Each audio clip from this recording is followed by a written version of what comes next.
Hi, and welcome to this Protea College training video. Today we're going to do a walkthrough of your unit project for your first unit, which is BSBADM307, Organize Schedules. Once you've completed your eCoach learning content and unit quiz for your first unit, you're ready to begin your unit project. In order to begin your unit project, under required items for unit completion, you need to click on your unit project task sheet, and that will open a copy of your unit project task sheet. Now, before we do that, if you look down below underneath the required items for unit completion in the resources section, you will see a study tips guide for your unit project for this unit. You may find it useful to have a read through the unit project study tips before you begin your unit project. Now we're ready to go ahead and open our unit project task sheet. So in order to do that, we'll click on unit project task sheet. So when you're ready to open up your unit project task sheet and you click on it in BSB Online, it will download and you will have it open up and it will look something like this.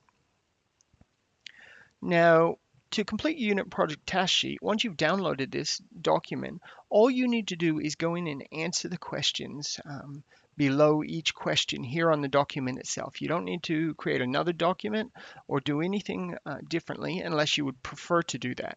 But the easiest thing is to probably just go in and answer the questions directly on this document here. Now, before we go into answer the questions and have a look at the questions, we're just going to do a couple things right now. The first thing is I just want to make sure the first thing you do when you open your document is to go in and make sure you put your name and student ID at the top of the document. So in order to do that, you just need to double click on the area here where it says full name. This is the header area of the document. Just type in your name.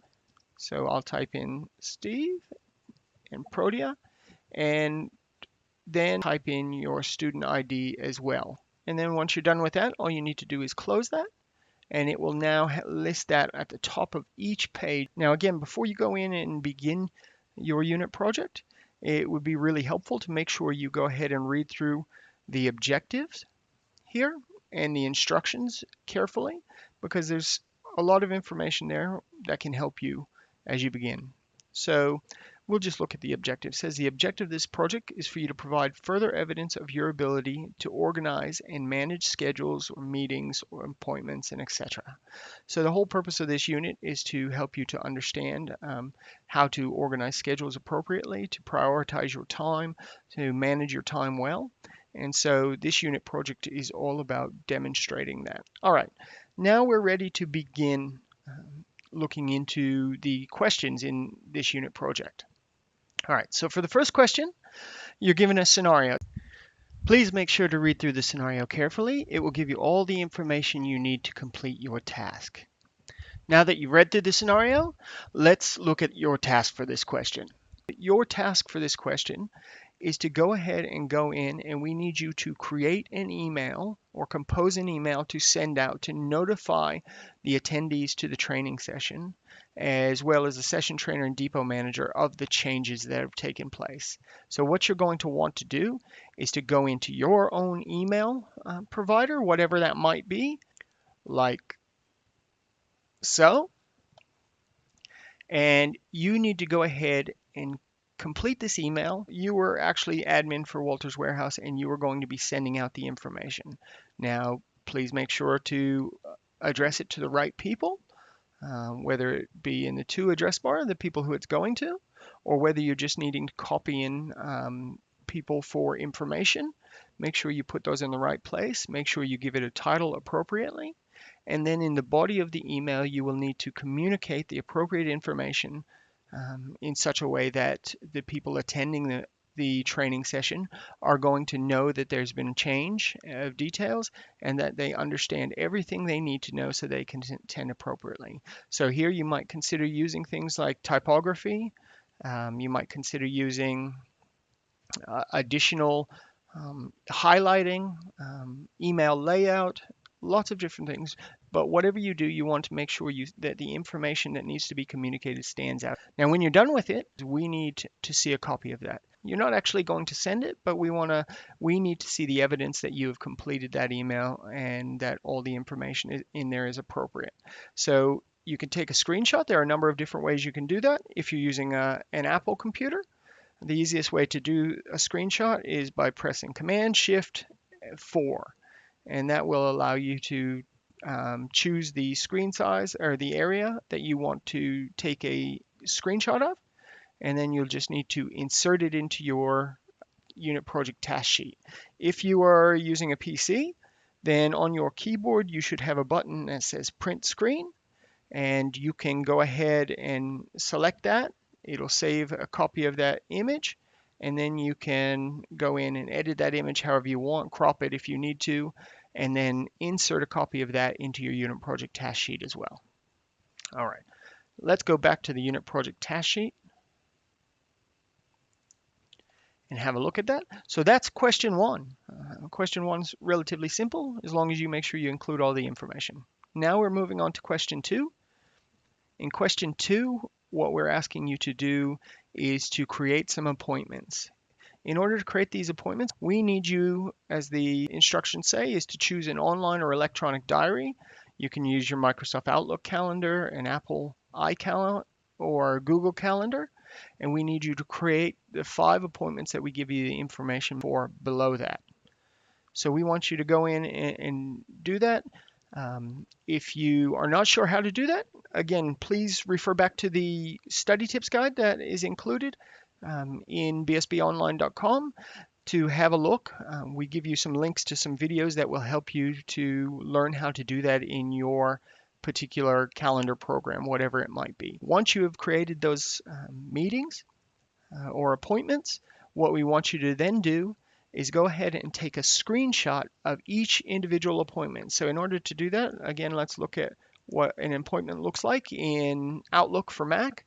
So this is the Outlook calendar for Macintosh. So if you were going to go in, you would input your details in your subject when you open your new appointment, whatever the title needs to be for whatever that appointment is. Then you'd put in your location if there's a location, set up your date and time of your meeting, however long, your start time, your finish time.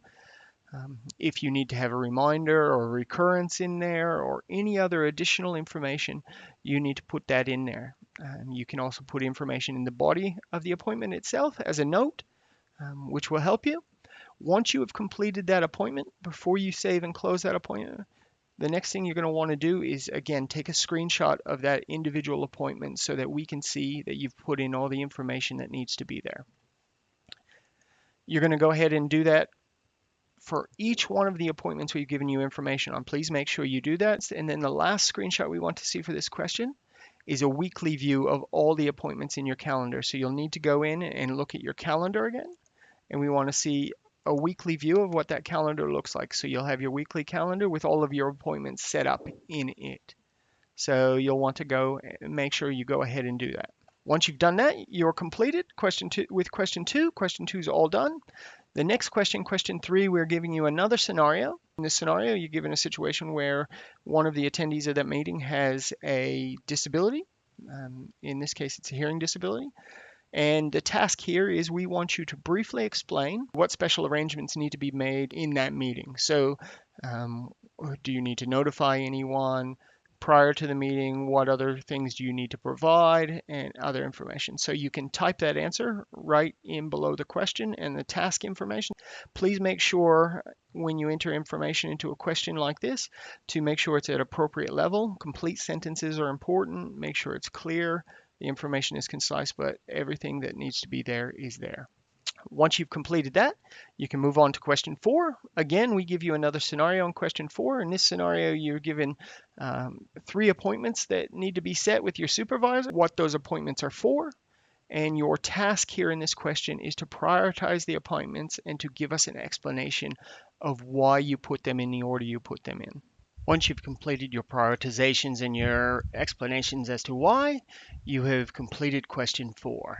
And that brings us to question 5. For this particular scenario and task, we want to see how well you understand how to use GPS and mapping software. So in the scenario, you're given meeting information. So it says you work for a business in Chermside, a suburb on the northern edge of Brisbane.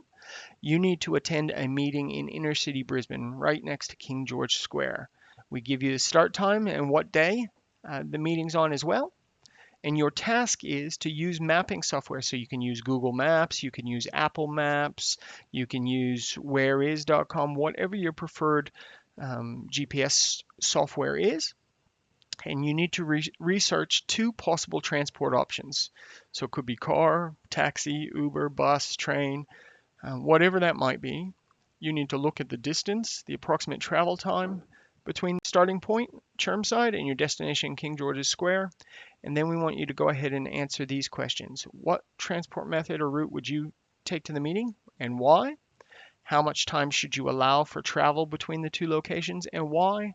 And then we want to see a screenshot of your chosen routes and an alternative route on that mapping software. So you need to go in and complete that, and that you include those screenshots. And then you are completed with that question. And not only are you completed with question 5, but you're all done with the unit project for this unit.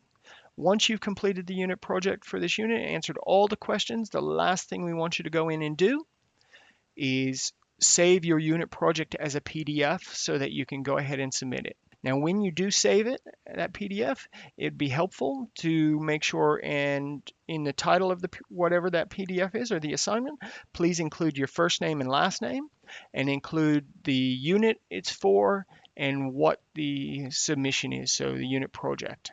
Now, once you've completed your unit project and you're ready to submit, you want to go back to bsbonline.com.au and go into your homepage for your unit, Organize Schedules.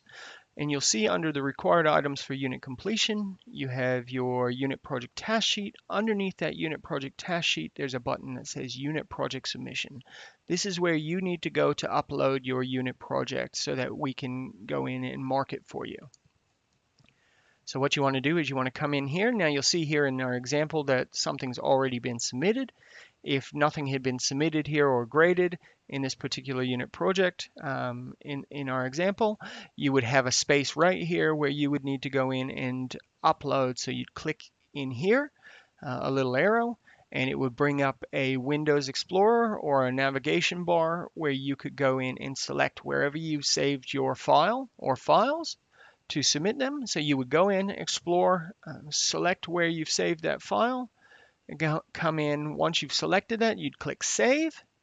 It would then upload the file under your file submissions here. You would see a copy of your title of your file here uploaded. And then underneath that, there's another additional button which says Submit. Please make sure you don't just save the file, but that you save it. And then once you've saved it, you submit it. That will then submit it fully to us for marking, and we will get a notification to mark it. If you only save it and don't click the submit, it will leave it as a draft so that you can go back in and work on it. We won't actually get a notification so that we as trainers can go in and mark it. And that's what you need to do. Once you've submitted that, you can go in and begin your next unit, whatever your next unit might be. If it's available to you in your homepage, so you go back to My Home, and here underneath your units, you should have your next unit available. If you don't have your next unit available to you, please contact us and we'll go in and open up your next couple units for you. That usually takes just a few minutes to open up, and it'll be ready to go and you can get in and work on it. We'll go in, usually it takes us somewhere between 3 to 5 business days to mark your assignments. We try to get them back as soon as possible with any feedback on them that needs to be done. You can go in and look at that. If any changes need to be made, you can resubmit. Otherwise, you can go in and continue working on your next unit. Thanks again for watching this video. If you have any questions or if you need help in any way, please contact us via email at study@proteacollege.com.au or give us a call at our office at 07-3172-0386. Thank you and have a great day.